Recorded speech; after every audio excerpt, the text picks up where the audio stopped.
কেমন আছেন সবাই? আশা করি সবাই ভালো আছেন, ভালো থাকুন, সুস্থ থাকুন। আমি আজকে আপনাদের কাছে বলবো পাণ্ডবদের বনবাস পাঠ 72, পাণ্ডবদের তীর্থযাত্রা পাঠ 37, বলরাম আর শ্রীকৃষ্ণ পাণ্ডবদের সঙ্গে দেখা করলেন পার্ট 1। তাহলে তীর্থযাত্রায় কি হলো? বলরাম আর শ্রীকৃষ্ণ এসে পাণ্ডবদের সঙ্গে দেখা করলেন এবং সেখানে কি হলো, কি কথা হলো, সেগুলো আমি আপনাকে জানাবো। তার পার্ট 1 আজকে শুরু করব। আমি কেন ভিডিও করছি? আমি ভিডিও করছি যে আমাদের ধর্ম, সনাতন ধর্ম ধ্বংস করা হচ্ছে। আমাদের ভাষা, বস্ত্র, খাওয়ার সমস্ত কিছু প্রায় ধ্বংস হয়ে গেছে। এখন আর আমাদের সেই গুরুকুল নেই। গুরুকুলের জায়গায় ইস্যুকুল এসে গেছে। ইস্যুকুল মানে আমরা এখন ইস্যুকুলের লোক, আমরা কেউ গুরুকুলের লোক না। আমরা যে গোত্র ব্যবহার করি তা কিন্তু আমাদের গুরুদের নাম অনুসারে আমাদের প্রত্যেকটা সনাতনী হিন্দুদের একটা গোত্র আছে, সেই অনুসারেই কিন্তু আমরা পরিচিত। আমরা কে কোন ঋষির বংশ থেকে আমরা এসছি তা ওই গোত্র থেকে আমরা পাওয়া যায়। কিন্তু গুরুকুল না থাকার কারণে আমরা এসব সম্বন্ধে বিশেষ কিছু বলতে পারি না, জানি না। আমি আপনাদেরকে সমস্ত সব কিছু ধীরে ধীরে জানিয়ে দেব যে কোথা থেকে কি হলো। আর গুরুকুল নেই, এখন ইস্যুকুল এসে গেছে। এই যে আমরা অনেক সময় পাথর বলি, কথাটা পাথর শব্দ, এই পাথর শব্দ কিন্তু সনাতনীদের হিন্দুদের শব্দ নয়। আমাদের পাথরকে সনাতনী হিন্দু শব্দে কি বলা হয়? শিলা বলা হয়। আমাদের কিন্তু ধর্মশাস্ত্রে শিলা কথা বলা আছে, কোথাও কিন্তু পাথর শব্দ নেই। পাথর শব্দ অন্য ধর্মের শব্দ। অথচ দেখুন আমরা কিন্তু পাথরই বলে থাকি। কেউ একটা লাইনের ধার থেকে খোয়া তুলে কেউ বলে না যে এটা শিলা, সবাই তাকে কি বলা হয়? বলে পাথর বলে। আর শিলা কাকে বলে? ওই নারায়ণ শিলাকে একমাত্র শিলা বলে, তারা জানে এটাকে শিলা বলা হয়, বাদ বাকি সব পাথর। আদৌ তো পাথর বলে কোনো শব্দ সনাতনী বর্ণে নেই, আমাদের সবই শিলা। শিলাকেই পরবর্তীকালে অন্য ধর্মের শব্দ ঢুকে শিলাকে এখন পাথর বলা হয়। যাই হোক, আমি এগুলো থেকে তুলে আনার জন্য এবং আপনাদেরকে সঠিক কথা জানানোর জন্যই আমি ভিডিও শুরু করেছি এবং আপনাদেরকে সমস্ত কিছু ধীরে ধীরে জানিয়ে যাব কোথায় কোথায় কখন কখন কি কি গোজামিল আমাদের এই ধর্মের মধ্যে ঢুকিয়ে দেওয়া হয়েছে, যার জন্য আমরা অনেক সময় কথা বলতে গিয়ে আটকে পড়ি যে এই কথাটা কি হলো। একে কৃষ্ণকেই দোষারোপ করে, আমাদের প্রভুকেই দোষারোপ করে বসে যে প্রভুই নাকি জাতিভেদ করে দিয়ে গেছে, ওই যে ব্রাহ্মণ, বৈশ্য, শূদ্র। আসলে প্রত্যেকটা একটা সমাজকে চালাতে গেলে যে বর্গের ব্যাপার আছে বা ব্যবস্থার ব্যাপার আছে সেটা তিনি করেছেন। যেমন ভগবানদের মধ্যে ব্যবস্থা আছে, ইন্দ্রের এই কাজ, বায়ুর এই কাজ, অগ্নির এই কাজ, যেমন মানুষের মধ্যেও তিনি এক বর্গ ব্যবস্থা করে দিয়ে গেছিলেন যে এরা এই করবে, এরা এই করবে, তবে সমাজ সুন্দরভাবে চলবে। জাতিভেদ তিনি করেননি, কর্মের উপরে তিনি বর্গ ব্যবস্থা করেছিলেন। কার কি কর্ম, সেই কর্মের উপরেই তার ব্যবস্থা সে বর্গতে পড়বে। কিন্তু কর্মের ওপর এখন আর দেখা হয় না। এখন কি কিসের উপর দেখা হয়? এখন বংশের উপর দেখা হয়। যদি আমার পিতা ব্রাহ্মণ হয় তাহলে আমিও ব্রাহ্মণই থাকবো, আমার পিতা বৈশ্য হলে আমিও বৈশ্য হব। কিন্তু শ্রীকৃষ্ণ সে কথা বলেননি। আমাদের প্রভু শ্রীকৃষ্ণ কি বলেছেন? যারা দেশ রক্ষা করবে তারা ক্ষত্রিয়, যারা শিক্ষাদান করবে, সকলকে জ্ঞান প্রদান করবে তারা হবে ব্রাহ্মণ, যারা ব্যবসা করবে তারা হবে বৈশ্য, আর যারা সকলকে সাহায্য করবে তারা হবে শূদ্র। কিন্তু সেটা এখন বর্তমানে উঠে গেছে। এখন কি হয়েছে? বংশ পরম্পরায় আসছে। আমার বাবা যদি ব্রাহ্মণ হয় আমিও ব্রাহ্মণ, অথচ আমি ভগবানকে মানিও না, ভগবান সম্বন্ধে কোনো কিছু শাস্ত্র জ্ঞান নেই, কিন্তু আমি ব্রাহ্মণ যেহেতু আমার বাবা ব্রাহ্মণ। আবার কারো বাবা যদি বৈশ্য থাকে, বড় ব্যবসাদার, তার ছেলে চাকরি করছে, কিন্তু সে নিজেকে বাবা ব্যবসা করছে যেহেতু তাহলে বৈশ্য হবে, সে নিজেকে বৈশ্য বলেই ভাবছে, কিন্তু সে বৈশ্য হবে না। সে তাহলে কি হবে? সে যদি চাকরি করে তাহলে সে হবে শূদ্র, মানে অন্যকে সে সাহায্য করছে। যাই হোক, প্রভু কর্মের ওপরে বর্গ ভাগ করেছিলেন, জাতিভেদ তিনি করেননি। আমাকে একজন বলছিলেন যে শ্রীকৃষ্ণ জাতিভেদ করে দিয়ে গেছে। জাতিভেদ তো রিসেন্টলির ব্যাপার। আমাদের ধর্মকে ভেঙে চুরে গুঁড়ো গুঁড়ো করে দেওয়া হয়েছে, মন্দির ভেঙে ফেলা হয়েছে, বস্ত্র উঠিয়ে দেওয়া হয়েছে, গুরুকুল নেই। তাই কৃষ্ণর সেই বর্গ বা সুন্দর করে যে মানব জাতিকে পরিচালনা করার যে পদ্ধতি তিনি তৈরি করেছিলেন সেটাকে এখন উল্টিয়ে দিয়ে বলছে জাতিভেদ নাকি তিনি করেছিলেন। হরে কৃষ্ণ, চলুন শুরু করি। আমি আজকে আপনাদের কাছে বলবো বলরাম ও শ্রীকৃষ্ণ পাণ্ডবদের সঙ্গে দেখা করলেন পার্ট 1। যখন শ্রীকৃষ্ণ জানতে পারলেন পাণ্ডবরা প্রবাস ক্ষেত্রে তীর্থ করতে এসেছেন আর তারা সেখানে তীব্র তপস্যা শুরু করেছেন, তখন তিনি তাদের সঙ্গে দেখা করতে প্রভাস ক্ষেত্রে এসে উপস্থিত হলেন। তিনি দূর থেকে দেখতে পেলেন পাণ্ডবদের। শ্রীকৃষ্ণ দূর থেকেই পাণ্ডবদের দেখে ফেললেন, তারা প্রভাস ক্ষেত্রে অলরেডি এসে পড়েছে। গায়ে ধুলোবালি, মাথায় জটা, দূর থেকে দেখছে যে প্রত্যেকের গায়ে ধুলোবালি, মাথায় জটা, তারা অগ্নি প্রজ্বলন করে তপস্যা করছেন। তার মন তা দেখে কেঁদে উঠল, শ্রীকৃষ্ণর মন এসব দেখে কেঁদে উঠল। কোথায় সারা পৃথিবীর সম্রাট, তিনি এখন কিভাবে কত কষ্ট করে এদিক ওদিক তীর্থ করে বেড়াচ্ছেন। সেই সাথে দ্রৌপদী মহা কষ্টে আছেন, তিনি দ্রৌপদীর দিকেও দেখলেন, সেও কত কষ্টই না করছেন। তার পিতা পাঞ্চাল রাজ ধ্রুপদ, আর তিনি একধারে পৃথিবীর সম্রাজ্ঞী। এত কষ্ট সহ্য করেও তারা এত ধৈর্য ধরে রেখেছে যে তারা এখনো একটুও ভাঙেনি। শ্রীকৃষ্ণ এসব দেখে এগুলো ভাবছে দূর থেকেই। তখন যুধিষ্ঠির তাদের দেখতে পেলেন। সেখানে শ্রীকৃষ্ণ, বলরাম, প্রদ্যুম্ন, সার্তকী, শাম, অনিরুদ্ধ তথা আরো অনেক বিষ্ণুবংশীয় সেখানে উপস্থিত হলেন। তা দেখে যুধিষ্ঠির সহ সবাই ভারী খুশি হলেন। তিনি তখন তাদের নানা সৎকার আর আদর আপ্যায়ন করলেন।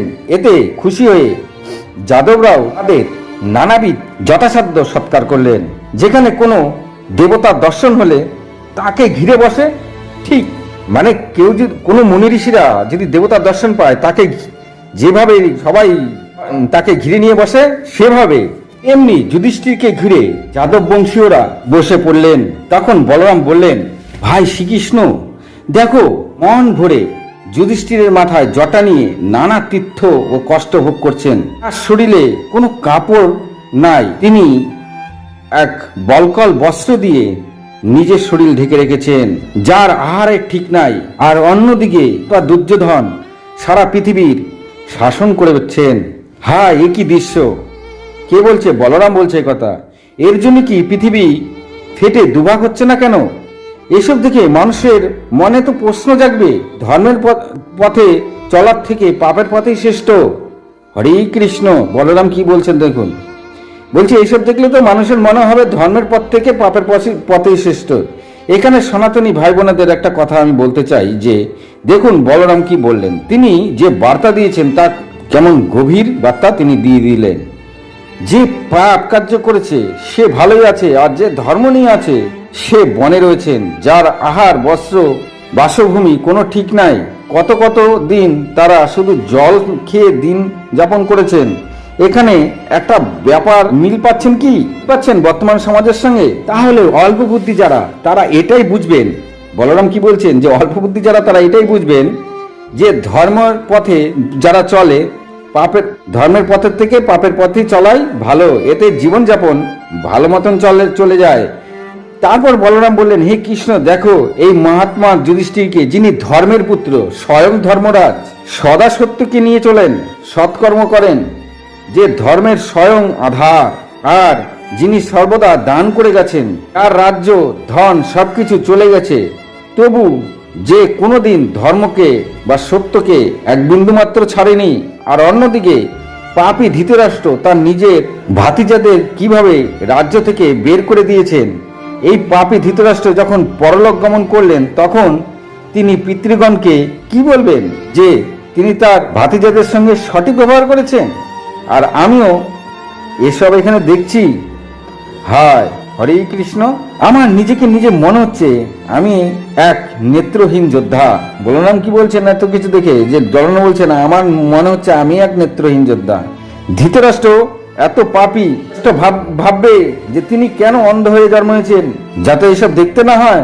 কে বলছেন এগুলি বলছেন বলরাম ভাই শ্রীকৃষ্ণকে। আমি অনুভব করছি এই পাপী ধৃতরাষ্ট্র ভাবছে যিনি পাণ্ডবদের এভাবে কষ্ট দিয়ে মারবেন, কিন্তু তিনি জানেন না যে এখন পাণ্ডবদের যে শক্তি আছে তাতে এই পাণ্ডবদের সামনাসামনি করার মতন শক্তি তার নাই। যে মহাবাহু ওর এত শক্তি মজুদ হয়ে গেছে যার কোনো অস্ত্রই দরকার নেই। তিনি তার দুই বাহুর দ্বারা সব সংহার করে দিতে পারেন।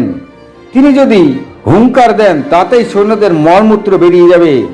দেখো, এই ভীম যখন পূর্ব দিক রাজ্য জয় করতে গেছিলেন, সে একাই ওই দিকের সব রাজাদের পরাজিত করেছিলেন।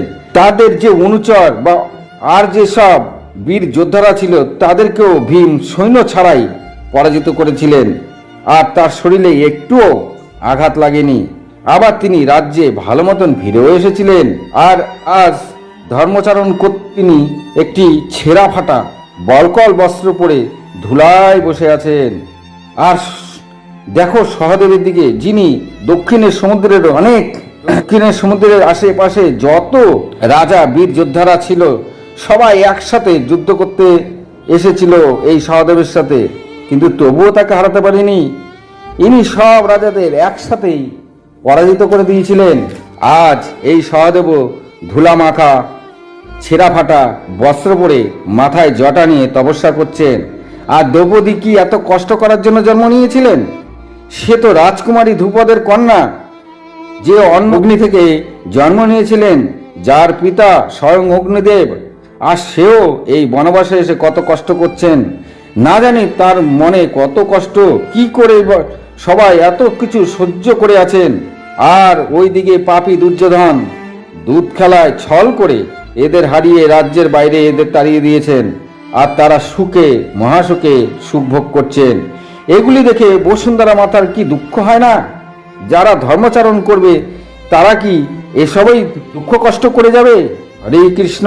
তারপরে বলরাম কি বললেন? বলো। কৃষ্ণ ভাইকে বলছে। বলরাম সজল নেত্রে কৃষ্ণকে বলতে লাগলেন। আসলে বলরাম পাণ্ডবদের এসব করুণ দৃশ্য দেখে তিনি ভীষণ দুঃখী হয়ে পড়লেন। শ্রীকৃষ্ণ চুপ করে বলরামের কথা শুনতে থাকলেন। তিনি যে কিছু বলবেন তা তার মুখ দিয়ে বেরোচ্ছিলই না।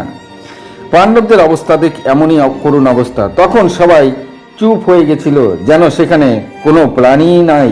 মানে বলরামের কথা শুনে সবাই এতটাই চুপ হয়েছিল, যে এতটাই নিস্তব্ধ ছিল, মনে হচ্ছিল যেন সেখানে কোনো প্রাণী নাই। চারিদিক চুপচাপ ছিল, কেউ একটা শব্দও করেনি। তখন সাত্যকী সেই নিস্তব্ধতাটা ভাঙলেন। সাত্যকী সেই নিস্তব্ধতাটা ভেঙে দিলেন, মানে নিস্তব্ধ হয়েছিল সেই জায়গাটা বলরামের কথা শোনার পরে। আজ এই পর্যন্তই। ভালো লাগলে লাইক কমেন্ট করবেন, শেয়ার করবেন, যেন আরও 10 জন সনাতনীদের কাছে চলে যায়। আমি চাই সনাতনীরা যেভাবে নিজের ধর্মকে অনেকটাই ভুলে গেছে, সেই ভোলা জায়গা থেকে আবার ফিরিয়ে আনতে চাই। এখনকার ইয়াং জেনারেশন কেউ ধর্মের কথা শোনে না, ধর্মের কথা দেখলে দূর দিয়ে চলে যায়।